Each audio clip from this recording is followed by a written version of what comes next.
Welcome to today's podcast, which is all about hunger.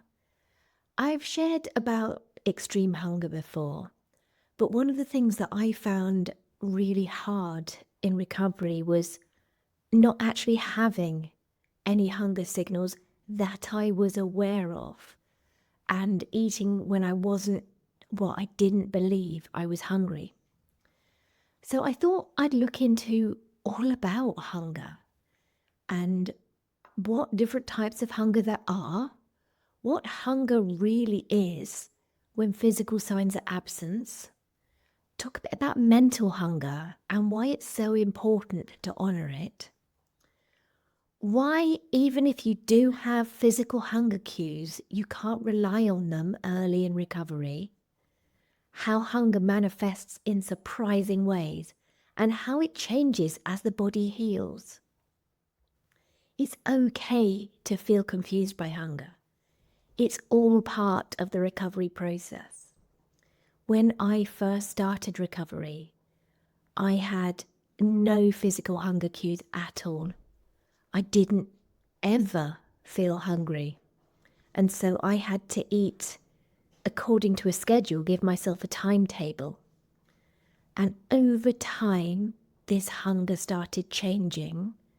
I learned to understand that the physical hunger I was missing to begin with, I did have mental hunger. I also had some physical symptoms that I wasn't aware of being hunger, like incredibly restless legs, difficulty sleeping, really high anxiety. And all these can be hunger signals. And then when my traditional hunger cues came in, like tummy rumbling and growling, they would be there sometimes and then not there other times. So I still had to eat when I wasn't physically hungry, and I still had to follow a timetable so that my body could start to feel safe. And then I got extreme hunger, which was just constantly hungry all the time. And then that settled down and my hunger became more reliable, but I still had to take care of myself. So it does change so much throughout recovery. So let's start with the basics. What is hunger? It is a biological signal that your body needs energy to function. And it's not just about physical sensations like a growling stomach. Hunger can also show up in mental, emotional, and behavioral ways, like I was just talking about. But hunger is an essential survival mechanism.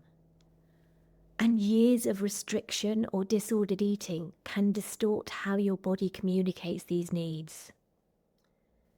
So let's look at why hunger signals can disappear and become distorted.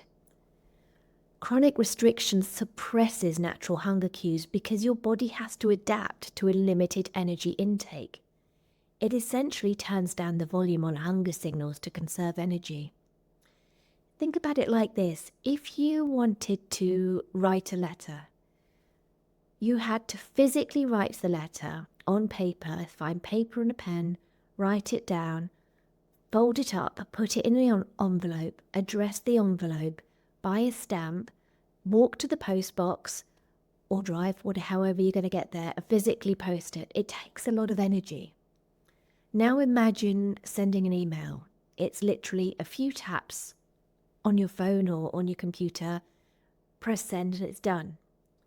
So if you imagine physical hunger is a bit like doing snail mail, actually writing out that letter and taking it to the postbox. Whereas mental hunger is like an email. How much more energy does the physical hunger take for your body to send it?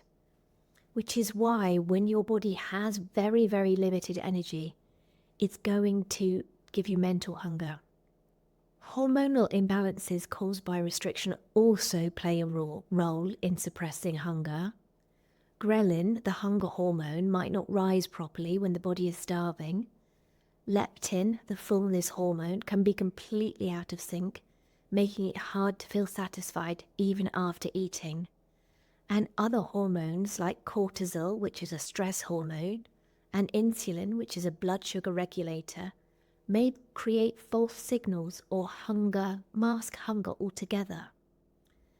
And emotional factors like fear of eating or anxiety about weight gain can also disconnect you from recognizing hunger. So let's look at the myth of the growling stomach, because many people think hunger is only about physical sensations like an empty stomach or rumbling. But this is just one of many hunger cues.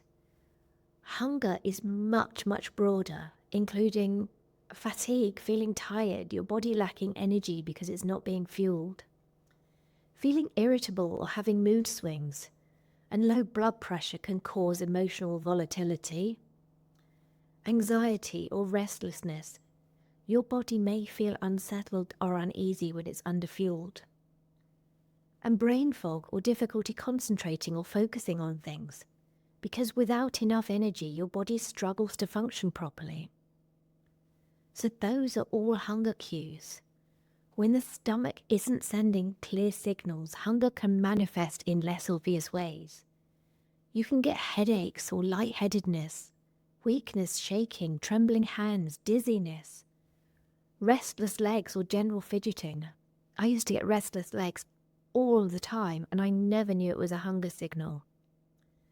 And then there's the mental symptoms like obsessive thoughts about food, even if you don't think you're hungry. Difficulty focusing or zoning out. That was so common for me. Even when I was like in the middle of a conversation, I would suddenly notice the person I was talking to was waiting for me to respond, and I'd realized I'd completely zoned out and had no idea what they'd said. Emotional symptoms like feeling irritable, emotional, or overwhelmed really easily without a clear reason.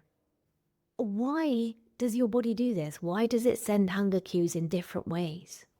And honestly, it's because your body is incredibly intelligent and adaptive. And if you ignore traditional hunger cues for too long, your body will find other ways to communicate its needs. Restlessness or pacing could be your body's way of creating movement to stimulate energy, or to basically, if you follow the flee from famine hypothesis, moving you to go and get food, making you want to move to get to the land of plenty. When you have cravings for specific foods, this indicates your body needs the nutrients found in those foods. And often, this is high sugar, high fat foods because they're the easiest way for your body to get energy. It's so important to respond to even the smallest hunger signal to repair your relationship with food and your body. Just this morning, I struggled waking up, actually. I really didn't want to wake up. I really didn't feel like it was morning. And I hadn't slept particularly badly, but I was just like, oh, I really don't want to wake up. And this isn't like me in the mornings. And I took the dogs for a walk, and it just felt so hard. It felt so much harder than normal. And so I stopped and I asked myself questions. What's happening? Why am I feeling so tired? And I realized that because it was my husband's birthday yesterday, we had meals out, and instead of having normal dinner, I'd made this big sticky toffee pudding, which was great and was totally fine to have. However, it wasn't sustainable food for my body, so I needed to have something else as well, which I didn't think about and I didn't realize, because in the moment the sticky toffee pudding had filled me up. And so when I woke up this morning, I was tired because I needed more food. So what I needed to do was just sit down and have extra food today, which is what I'd done, and then I started to feel a lot better. So ask yourself questions. Could this tiredness mean you need to eat? If you're feeling fidgety or irritable, have you eaten enough today? If you're struggling to focus, have you eaten enough? It's completely normal not to feel traditional hunger signals, especially in early recovery. But this doesn't mean that you're not hungry. And it can feel really confusing working out whether you are hungry or not. But if you're feeling off, tired, restless, emotional, it's worth asking, could I be hungry? And even if you're not sure, eating something is always a safe choice. So let's look at mental hunger now, which is hunger you really, really can't ignore because it's constantly there in your head. So what is it? What is mental hunger? It is the persistent, often overwhelming thoughts about food, eating, or planning meals. Unlike physical hunger, which shows up in your body, mental hunger shows up in your mind. Some examples are thinking about what food you'll eat later. I used to be baking all the time, always thinking about, what cakes can I make? Scrolling through food content online, such as recipes or food blogs, or watching TV programs about food. Imagining eating certain foods, or replaying memories of meals in your mind. Constantly planning meals, even if you don't feel hungry. And fear thoughts about food, thoughts about why you don't want to eat, why you can't have it. Mental hunger is your brain's way of compensating when your body's physical hunger cues are suppressed.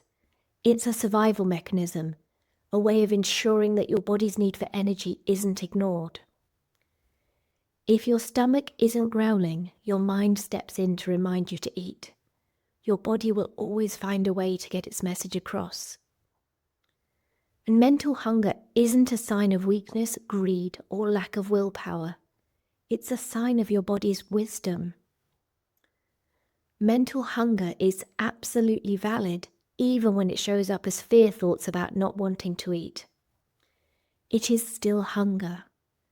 Mental hunger often manifests as persistent thoughts about food. These thoughts are your body's way of signaling that it needs nourishment, even if those thoughts feel like fear or resistance. Fear thoughts are protective mechanisms.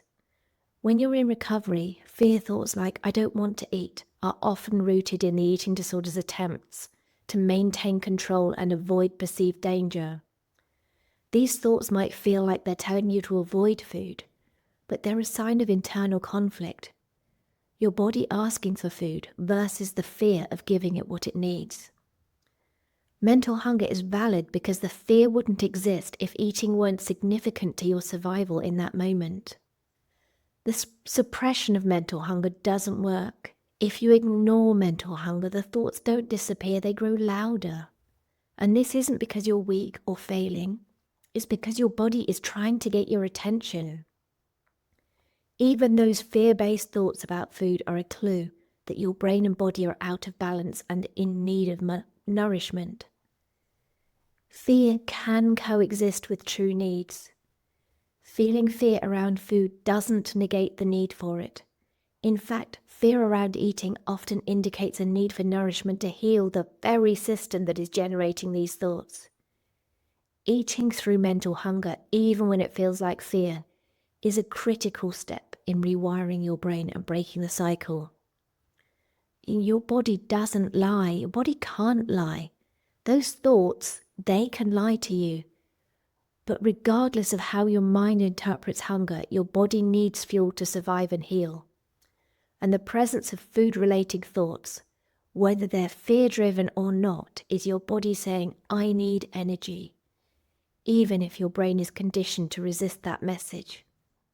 By responding to mental hunger, you teach your brain that food is safe, and you weaken the fear's grip over time. Fear doesn't make the hunger invalid. It's a sign that recovery is challenging deeply ingrained patterns, which is exactly what you need to heal. If you ignore mental hunger, you're basically just perpetuating the cycle of restriction and delaying recovery. Because your body remains in a state of stress and deprivation, which keeps the physical hunger signals suppressed. You're more likely to experience intense food cravings or binges later as your body tries to compensate. Think of mental hunger as your body knocking on the door. If you don't answer, it'll start banging harder, and eventually it'll kick the door down. And that's when extreme hunger and binges happen. Mental hunger is completely normal in recovery, especially in the early stages. And it often feels all-consuming because your body is so desperate for nourishment. It's essentially in panic mode, and it's trying to make up for lost time.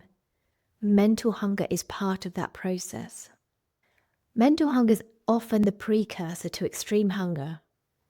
When you respond to mental hunger, your body starts to trust that food is available, which may initially result in more hunger as your body begins to repair itself.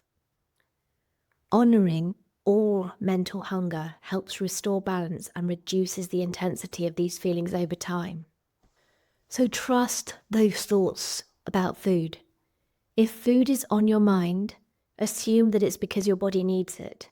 Don't question or dismiss those feelings.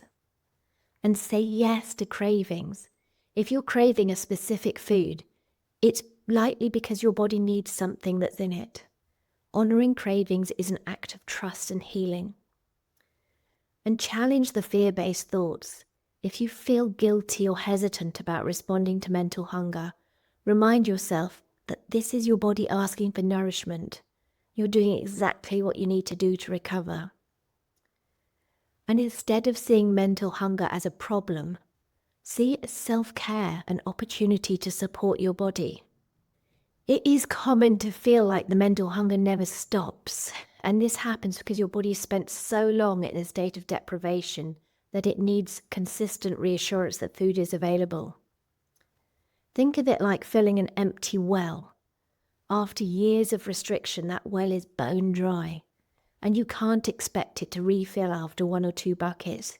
You have to keep on pouring bucket after bucket after bucket of water in until it's full again.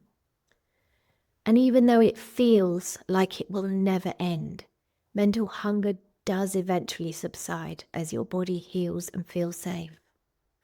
You can actually use mental hunger as a cue to check in with your body.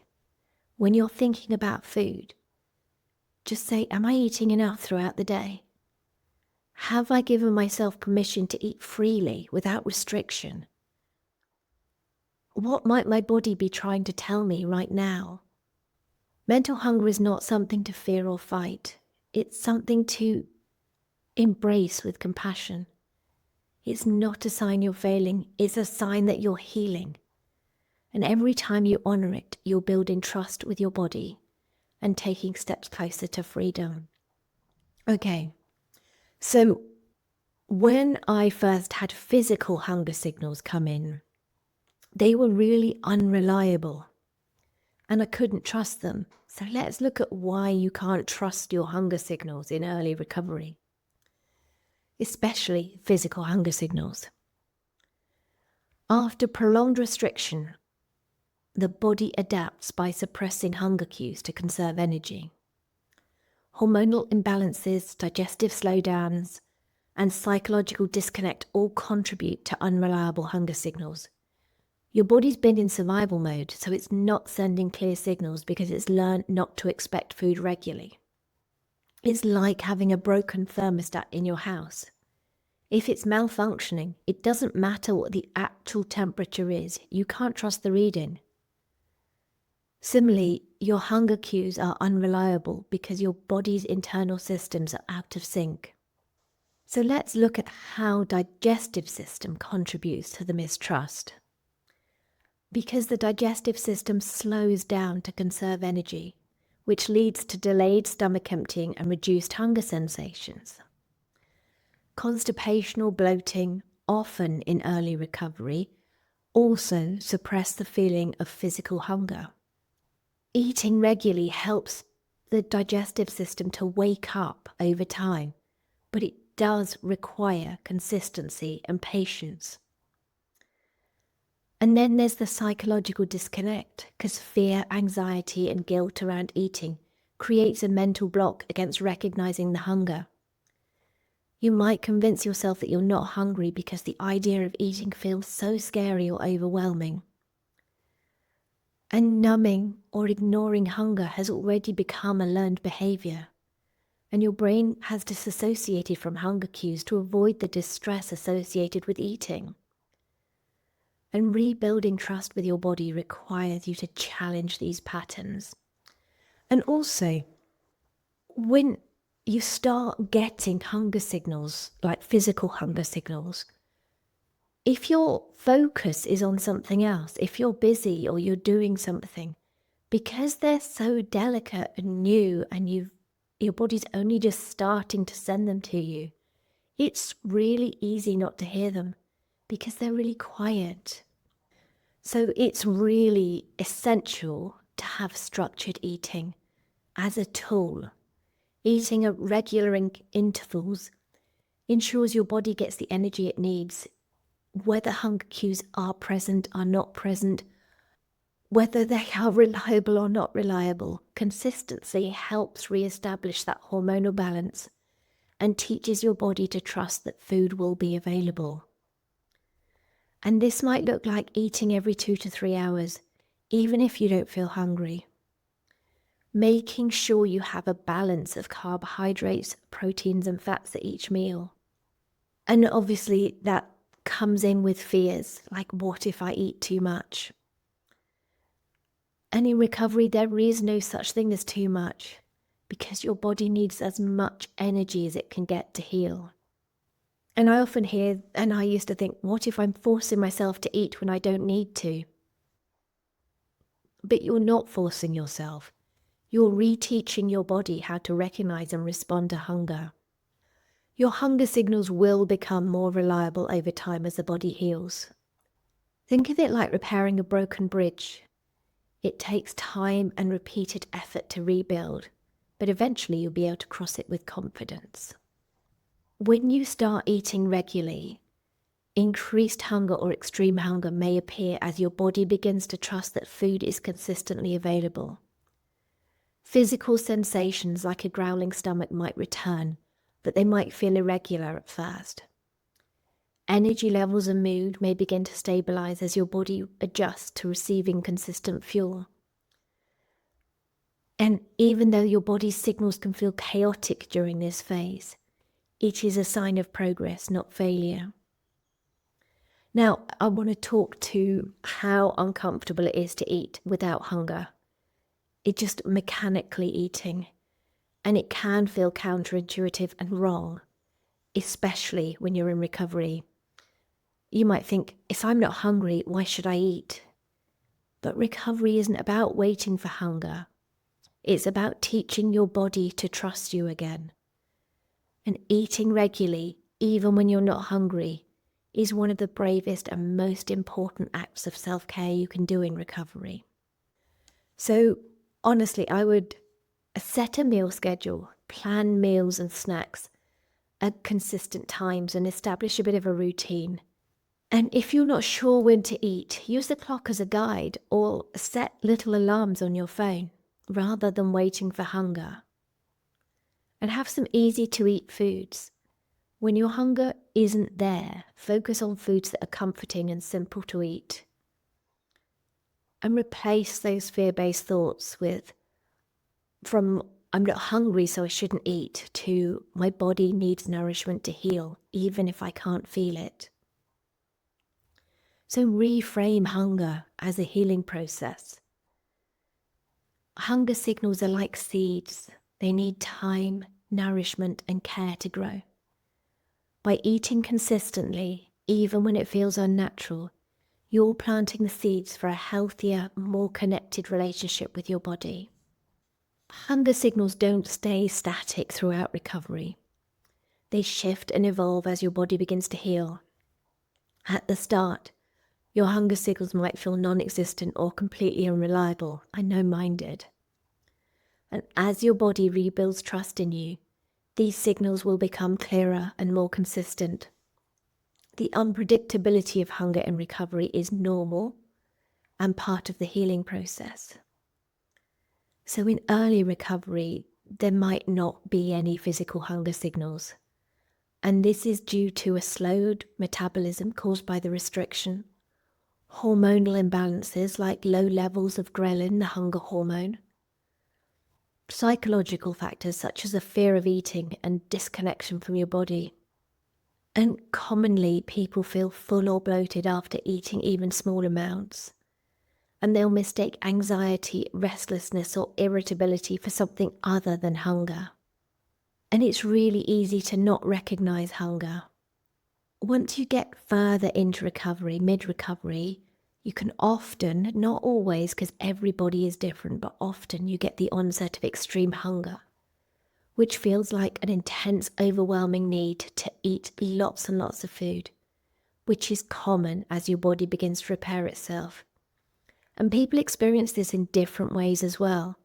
Some people have lots of food at once.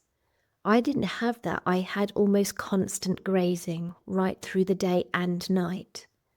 So however you experience it, if you experience it, that's okay, because everybody has it differently. Your body has been starved for a long time, and it's trying to replenish its energy stores. And this extreme hunger is just your body's way of saying, I need more food to heal. And it's normal, and it's temporary, and I know it feels unsettling. Commonly, people want to eat larger amounts of food than normal. Even when they're feeling full, they still feel hungry. And you can often get a feeling of relief and guilt after eating, especially when it's more than you're used to. If you imagine your body as a bank account that's been in overdraft, it's not enough to just stop spending money. You need to put a lot more in to rebuild your balance. And extreme hunger is your body's way of asking for this. And then later in recovery, you get the return of reliable hunger signals, because over time they begin to stabilize as your body learns to trust that food is consistently available. And you might begin to feel hunger in the more traditional sense, such as a rumbly tummy or emptiness. Fullness becomes easier to identify, and satisfaction after meals feels more natural because your digestive system has speeded back up again. And your metabolism is at the rate it needs to be for you. And it's at this stage that you start to learn to listen to and honor your body's hunger signals, because by this point your body is communicating with you again, and your job is to keep responding with kindness and consistency. But even as those signals improve, fluctuations are normal. Some days you might feel hungrier than usual, especially after you've been feeling stressed about something, or you've been busy, or you have hormonal changes. All these can impact hunger levels, and it is normal to have some days that are hungrier than others. And hunger isn't a rigid rule. It's influenced by physical, emotional, and environmental factors. So let's look at some of the ways it manifests in the body. We've got physical cues, which is like a growling stomach, emptiness, or a hollow feeling. The hollow feeling was the first feeling I had of physical hunger. It was about 5 months in. And honestly, I didn't know what was going on. I didn't know what it was. And I actually messaged my coach going, I don't know, but this might be hungry. And it was. Feeling tired or weak or lightheaded, dizzy. Also preoccupation with food, thinking about food all the time. Cravings for food, obsessive meal planning, feeling irritable, anxious, restless, difficulty focusing or zoning out, fidgeting, pacing, or increased movement, which is a sign your body is looking for energy. So check in with yourself regularly. Ask yourself, how am I doing physically, mentally, and emotionally? Could this be hunger? Responding to hunger, even when it feels confusing and overwhelming, is how you recover. Every time you eat in response to hunger, whether it's physical or mental, you're teaching your body that it's safe and supported. Ignoring that hunger can lead to setbacks, and suppressing it can trigger binge and restrict cycles and reignite fear of food. So always honor your hunger signals. Be flexible, because hunger signals change and your hunger might look different day to day. And it's okay to eat more or less depending on your body's needs later in recovery. At the beginning, you just need to eat every 2 to 3 hours. Even when hunger feels chaotic, your body knows what it needs. So any mental or physical cravings, honor them without thinking. And if those signals are confused or unclear, stick to a consistent meal schedule and ensure your body gets the energy it needs. And keep reminding yourself that any form of hunger, mental, physical, or emotional, is valid and worth responding to you. And your body's hunger signals are on their own recovery journey, just like you. And at first they might be quiet and hard to understand, but over time they'll become clearer and more reliable. So give yourself grace as your body finds its way. Hunger isn't something to fear. It's a beautiful sign that your body is alive, healing, and ready to thrive. Hunger is not a one-size-fits-all experience. Your hunger is unique to you, and it might not look or feel the same as someone else's, and that's okay. Just be curious and give yourself compassion for the signals your body is sending. Even if your hunger feels confusing or inconsistent, it's still worth paying attention to the signs. So check in with your body regularly. Pause throughout the day and ask yourself, how is my energy level right now? Am I feeling restless, tired, or irritable? Have I eaten enough to fuel myself today? Trust your cravings. Your body is smart. If you're craving chocolate, it needs quick energy or a nutrient found in chocolate. Honor that craving without guilt. Even if it feels like lots of chocolate, your body knows what she needs and knows how to deal with it. And use external cues when your hunger feels unclear. Use the clock as a guide. If it's been more than 3 hours since you've eaten, it's time to have something, even if you don't feel hungry. Keep a hunger journal to track how the hunger manifests in your body. Write down what you notice, like feeling irritable, distracted, or craving something, and whether eating helped. Over time, you'll start to see patterns. And get curious. Instead of questioning whether you're really hungry, say, what might my body be trying to tell me right now? Hunger isn't the enemy. It's your body's way of saying, I'm here, I need care, and I'm trusting you to take care of me. Hunger is a sign that your body is alive and healing. It's a reminder of your resilience and that you can recover.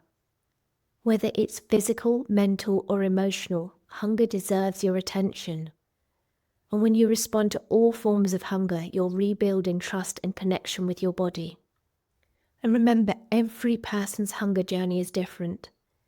Your hunger might not look like everyone else's, and that's perfectly okay.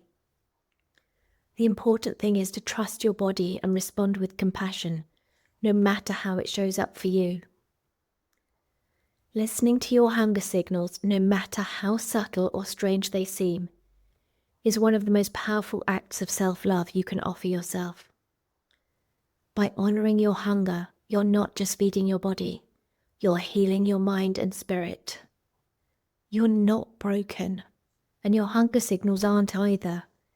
They're just waking up again. And when you eat consistently, you're showing your body it's safe to trust you. Thank you so much for listening today, and if you know somebody that could do with listening to this, please share it with them.